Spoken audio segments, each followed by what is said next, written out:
everybody. Thanks for stopping in Just Us Up North. Today we're going to continue canning and filling those canning jars. We're going to work on doing some beef stew, and we always start out using beef short ribs, so stick with us.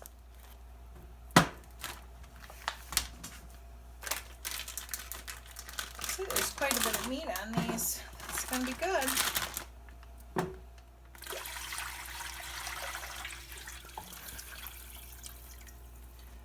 Okay, we have the beef ribs in the roaster. The roaster's on 300. I'm going to let that go till morning. I'm going to add some salt. And about a half a cup, the last of my homemade onion soup mix. Black pepper.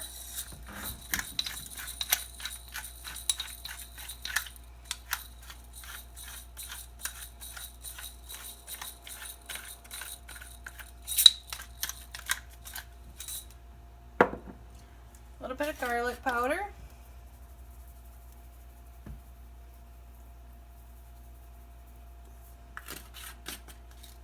We're going to mix that up and we're going to let it go all night.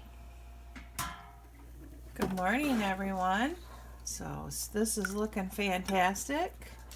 We're going to let it go for a little while, get our jars ready, our vegetables prepped, and we'll show you how to put it together. This turned out fantastic. The meat has released from the bones, and we find this is the best way to use our beef bones. They would be difficult, I think, and they're pretty fatty sometimes to eat any other way. So this is the best way, is to turn it into a recipe. So I'm going to skim it all out right now. We're going to pick through it, get rid of all the fat, and get the bones out. We got our jars washed and ready. We're going to get the vegetables chopped, and we'll show you how we put it together. Okay, our meat is cooling. I got the bones out. As soon as it's able to go through, I'll get all the fat out of there. We have our vegetable processing stand up and running, and I got my lovely assistant right on top of that. You know, the other day somebody asked me what I do for fun, and my answer was very little. But I don't mind doing stuff like this because we definitely benefit for it, and I guess you could say I do enjoy this. Assemble. So I'm going to put some meat in the bottom of each jar. And then I'll use about a quarter cup of celery, more for flavor. Then I'm going to add potatoes and carrots. I leave my potatoes and carrots kind of big so that when they're done processing, there's still something left of them. This goes in for 90 minutes, so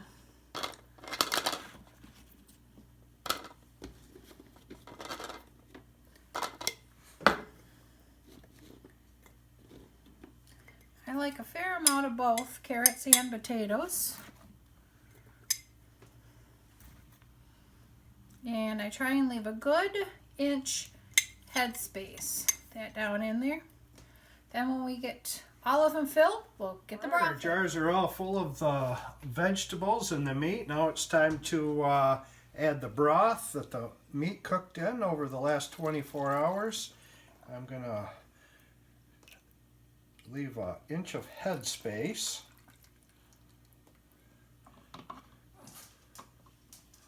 So that looks pretty close.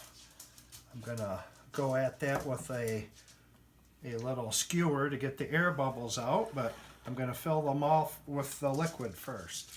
Just doing this to get the air bubbles out.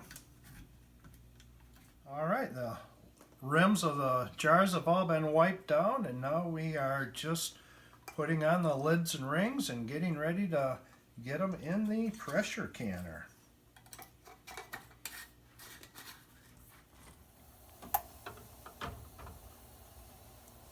Okay. All right, everything's in the pressure canner, and we're just kind of waiting now to put the pressure regulator on, and it's when we get up to 10 pounds, it's going to take an hour and a half, and that'll be done. But What we have here is a lot of our leftover broth that wouldn't fit in the jars, so that's not going to go to waste. I think we're going to can some meatballs and use this as the broth to can them in.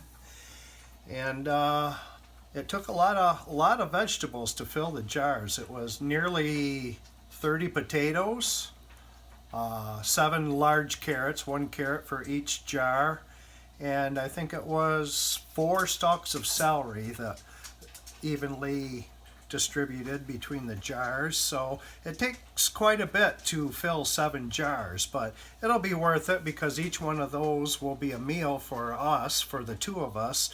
You know, add some biscuits or some bread and butter, and it'll be a quick and easy meal. So now the pressure canner is up to 10 pounds and we have an hour and a half to wait. So in the meantime, we're just gonna try a little apple butter that we made yesterday on some toast, just to make sure that it's good. One of the many projects we've been working on.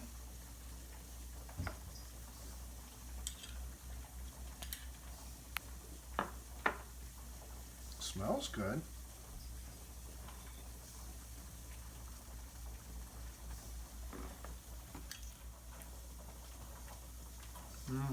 Very good. Definitely a success on that. Very tasty. Okay, it's done. The pressure's down. Let's open the lid and take a peek and see what we got. Oh, it smells so good in here. They look beautiful and they're pinging already. Look at that finished product. All right, there's how we can our beef stew. This is very well liked at our house. A year ago we did a video called Up North Cooking with Jesse, where our grandson came and cooked his supper on an outdoor stove, and this is the recipe for that. And I just hope everybody enjoyed our process of making beef stew. So until next time, be blessed.